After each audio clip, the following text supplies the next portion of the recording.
Diabetic व्यक्तीला लघवीच्या जागी सारख्या इन्फेक्शन्स का होतात त्याचं एक सायंटिफिक रिझन आपण आज समजून घेऊया. आपल्या किडनीचा एखाद्या सबस्टन्ससाठी एक थ्रेशोल्ड ठरलेला असतो.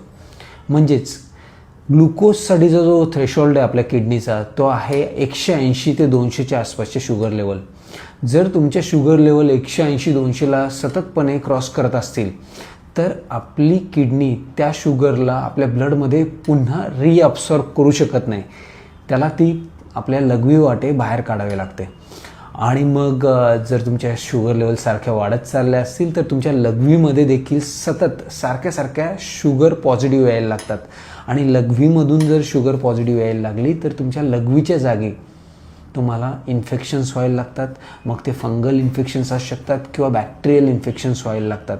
आणि त्यासाठीच आपल्याला करायचं काय तर तुम्ही एकतर फिजिशियनला भेटू शकता ते इन्फेक्शन कंट्रोलमध्ये आणण्यासाठी, शुगर लेवल कंट्रोलमध्ये आणण्यासाठी. मात्र तुमचा लाईफस्टाईल ज्याच्यात तुमचा डाएट, एक्झरसाईज, स्ट्रेस मॅनेजमेंट, पुरेशी झोप, पुरेसं पाणी पिणं याच्याद्वारे तुम्ही जेव्हा तुमच्या शुगर लेवल कंट्रोलमध्ये आणायला जाता तेव्हाच खऱ्या अर्थाने तुमचे हे जेनायटल इन्फेक्शन जे आहेत ते कंट्रोलमध्ये येण्याची शक्यता तयार होते.